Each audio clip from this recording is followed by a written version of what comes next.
আগেই বলেছিলাম শাকিব খানের দল ঢাকা ক্যাপিটালস এমন ক্রিকেটারই খেলছে যারা তাকে বা তাদের ফুল টাইম সাপোর্ট দিতে পারবে, যে সাপোর্টটা তাদের দরকার, অর্থাৎ 1 বা 2 ম্যাচের জন্য না, পুরো সময়ের জন্য। বিপিএলে কি হয়, হুট করে একজন ক্রিকেটার আসেন, মানিয়ে নিতে পারেন না, বড় নাম, তাকে মাঠে নামিয়ে দেওয়া হয় এবং তিনি ফ্লপ করেন, দলও সমস্যার মধ্যে পড়ে। সেই সমস্যাতেই পড়তে চাইছে না ঢাকা ক্যাপিটালস, যার ফলে উসমান খানকে তারা দলে নিয়েছে এবং উসমান খান ফুল টাইম তাদের সাথে থাকবে। এবং উসমান খান যখন টিকে যাবেন, তিনি যদি 20টা 30টা বল খেলেন, তখন কি করতে পারেন সেটা আমাদের সবারই জানা আছে। সেঞ্চুরি কিংবা তার চাইতেও বড় কিছু এক হাতে ম্যাচ জিতিয়ে দেওয়ার সামর্থ্য এই ক্রিকেটারের আছে এবং এই ক্রিকেটার সেই সামর্থ্য রাখেন। সেই ক্রিকেটারকেই দলে ভিড়িয়েছে ঢাকা এবং বাংলাদেশের প্রেক্ষাপটে, বাংলাদেশের কন্ডিশনে যে কোনো বড় নামের চাইতে এই নামটা বেশি ইফেক্টিভ হতে পারে। বড় খিলাড়ি যাকে বলে, বুঝে শুনে খেলতে হয়। এবার সেই বুঝে শুনেই খেলছে ঢাকা ক্যাপিটালস। তবে আরেকটা গুঞ্জন ছড়িয়ে পড়েছে বিভিন্ন সোশ্যাল মিডিয়া পোস্টে, হয়তো আপনারা দেখতে পেয়েছেন, ট্রাভিস হেডের সাথে নাকি আলোচনা করছে ঢাকা ক্যাপিটালস, এমন একটা আলোচনা আমিও শুনেছিলাম। তবে এটা আসলে অসম্ভব। গতবার আমরা শুনেছি এবং গতবার অনেকের দাবি ছিল ট্রাভিস হেডকে যেন আনা হয়। একে তো এত বড় ক্রিকেটারকে আনা যাবে কি না, এত বড় ক্রিকেটার রাজি হবেন কি না, বা অর্থনৈতিক একটা ব্যাপার থাকে, সময়ের একটা ব্যাপার থাকে, সেটা তো আছেই। কিন্তু প্রকৃতপক্ষে এটা আসলে অসম্ভবই বলা যায়, কারণ একই সময় চলবে বিগ ব্যাশ এবং বিগ ব্যাশ শুরু হবে যেই সময়টায়, শেষ হবে কিন্তু 17 জানুয়ারি, অর্থাৎ ডিসেম্বরে শুরু হয়ে 17 জানুয়ারি শেষ হবে। আর বিপিএলের 18 জানুয়ারি শেষ হবে এবং অ্যাডিলেডের লাস্ট ম্যাচ, অর্থাৎ ট্রাভিসের যেই দলটায় খেলে সেই দলটার শেষ ম্যাচ হচ্ছে 17 তারিখ।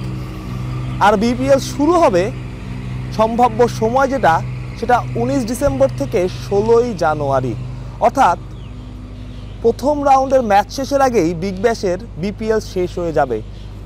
অ্যাডিলেডের শেষ ম্যাচ 17 তারিখ, বিপিএল শেষ 16 তারিখ।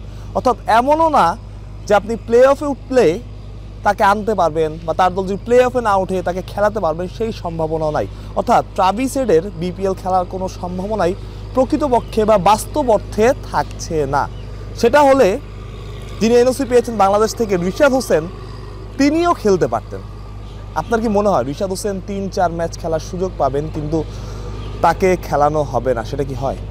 তিনিও খেলতেন, তাকেও হয়তো বা যদি এরকম সুযোগ থাকতো যে কোয়ালিফায়ার পরে বা কোয়ালিফায়ার শেষের সময় থাকবে, আমার মনে হয় 3-4 ম্যাচের জন্য হলেও রিশাদকে ওইভাবেই ড্রাফটে ওঠানো হতো যাতে রিশাদ 2-3 ম্যাচ খেলতে পারেন। আর অস্ট্রেলিয়া তো মনে করেন ইন্ডিয়া না বা আশেপাশের দেশ না যে আপনি চাইলেই চলে আসতে পারলেন। 1 দিন 1.5 দিন 2 দিন সময় লাগবে সব কিছু মিলিয়ে, সব প্রসেস মিলিয়ে। সুতরাং ট্রাভিস হেডের ঢাকার হয়ে খেলাটা একরকম অসম্ভবই। তবে উসমান খান আসছেন, এটা একটা বড় নাম। দুইজন ডিরেক্ট সাইনিং শুরুতে দলগুলো দলে ফেরাতে পারবে, বিদেশি কোটায় এবং দেশি কোটায়, যেটা আসলে ড্রাফটের বাইরে থেকে, তেমনটাই লেখা আছে যেই নিয়মকানুনে যেই ব্যাপারটা দেওয়া হয়েছে সেখানে। সেক্ষেত্রে একজন এখন পর্যন্ত দলে ফিরিয়েছে ঢাকা এবং আরেকজন ক্রিকেটার খুঁজছে। অনেকের সাথেই তাদের কথা হচ্ছে। এর আগে আমরা জেসন রয়, কুইন্টন ডিককের কথাও শুনেছি, ট্রাভিস হেডের কথাও শুনলাম। অনেক রকম নাম নিয়ে আলোচনা হয় বিপিএলের শুরুতে, অনেক বড় বড় ক্রিকেটার নিয়ে আলোচনা হয়, অনেক বড় বড় ক্রিকেটার আসেন। একসময় আমরা ফিল সল্টকে দেখেছি, তিনি নাকি আসছেন। একসময় আমরা আরও অনেক বড় বড় ক্রিকেটারের নাম শুনেছি, তিনি আসছেন, কিন্তু আসছেন করেও তারা কেউ আসেননি।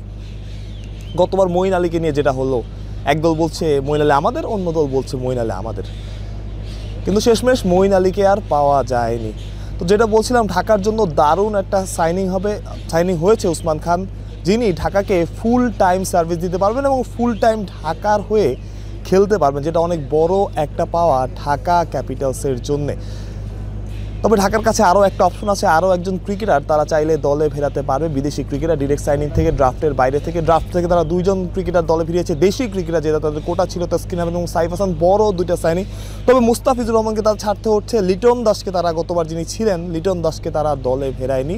হয়তোবা ড্রাফট থেকে তাদের চাওয়াতে লিটন কুমার দাস থাকতে পারেন। অন্য দলগুলোর কী অবস্থা, কিংবা বাংলাদেশি ক্রিকেটার যারা দলে ফিরিয়েছেন কে কার নজরে আছেন? ঢাকার নজরে নিশ্চিত করেই সাব্বির রহমান থাকবেন এবং সাব্বির রহমানকে রাজশাহীতেও চাইবে নিতে, এবং আমরা বিভিন্ন জায়গায় দেখেছি এবং শুনেছি রাজশাহী ম্যানেজমেন্টের থেকে রাজশাহীতে সাব্বির রহমানকে নেওয়ার জন্য, এবং রাজশাহীর মানুষ যেহেতু সাব্বির রহমানকে পছন্দ করে তারা চেষ্টা করবে, কিন্তু ড্রাফটের একটা অর্থের লিমিট থাকে। সেই অর্থের লিমিটটা 4.5 কোটি টাকা। আপনাকে কমপক্ষে 13 জন ক্রিকেটার এই 4.5 কোটির মধ্যে থেকে কিনতে হবে। এখন সাব্বিরের বেস প্রাইস যদি হয় সে ফর এক্সাম্পল 30 লাখ টাকা, তাকে যদি আপনি 50 লাখ বা 1 কোটি টাকা দিয়ে কেনেন, বাকি থাকে আপনার 3.5 কোটি টাকা। সেক্ষেত্রে ধরুন আপনি 1 কোটি টাকা দিয়ে সাব্বির রহমানকে কিনলেন, কিন্তু আপনার তখন 3.5 কোটি টাকা বাকি থাকবে বাকি 12 জন প্লেয়ার কেনার জন্যে। তখন সেখানে আপনি একটা হ্যাসেলে পড়তে পারেন, সেটাই একটা আলোচনার বিষয়। তবে ঢাকার জন্য সেটা টাফ হতে পারে, কারণ ঢাকা যে করেই হোক চাইবে সাব্বিরকে দলে ফেরাতে, যে করেই হোক। সেক্ষেত্রে একটা বড় লড়াই হতে পারে ঢাকা আর রাজশাহীর মধ্যে, এবং সাব্বিরের দাম সেক্ষেত্রে হুনোস সবচাইতে বেশি উঠলেও হয়তো অবাক হওয়ার কিছু থাকবে না। এবং অন্য দলগুলো তো সাব্বিরের মতো ক্রিকেটার আসলে দলে ফেরাতে চাইবে, সেটা নিয়ে কোনো সন্দেহ নাই। তবে লক্ষ্য রাখতে হবে দলগুলোর তাদের সর্বোচ্চ খরচ যে অর্থটা করতে পারবে সেইটার দিকেও। চাইলে আপনি 5-6, 1-2-1.5 কোটি টাকা, 5-6 কোটি অনেক বড় ব্যাপার, 1-1.5-2 কোটি টাকাতে প্লেয়ার কিনতে পারবেন। 2 কোটি অসম্ভব, 1 কোটি টাকার প্লেয়ারই আসলে কেনাটা এখানে কঠিন হয়ে যাবে, যেহেতু একটা অর্থের লিমিট আছে এবং আপনাকে মিনিমাম 13 জন দেশি প্লেয়ার দলে ফেরাতে হবে, দলে খেলাতে পারবেন। বিপিএলের একটা আলোচনা শুরু হয়েছিল যে 3 জন বিদেশি ক্রিকেটার হয়তো সেখানে খেলতে পারবেন, 3 জন বিদেশি ক্রিকেটার হয়তো খেলার সম্ভাবনা আছে, তবে না 4 জন বিদেশি একটা দলে খেলতে পারবেন, এবং 4 জন বিদেশি ক্রিকেটারই দলে রাখা হচ্ছে। এবং টুর্নামেন্টের মাঝখানে কোনো ইনজুরি হলে, কোনো রিজার্ভ প্লেয়ার দরকার হলে বা কোনো প্লেয়ার বদল করতে হলে গভর্নিং কাউন্সিলের অনুমতি সাপেক্ষে সেই প্লেয়ারগুলো বদল করা যাবে, বা কোনো প্লেয়ার আনতে হলে আপনার প্রয়োজন মতো সেটা আপনার অনুমতি নিয়ে আপনারা সেটা করতে পারবেন, বা সেটা দলগুলো করতে পারবে। সেটাই হচ্ছে সবচাইতে বড় আপডেট এখন পর্যন্ত। তবে যেটা বলছিলাম, শাকিব খানের দল ঢাকা বড় খেলাই দেখিয়েছে, কারণ এমন প্লেয়ার যেমন মঈন আলী আসছেন সিলেটে, মঈন আলী খেলবেন মাত্র 2 ম্যাচ।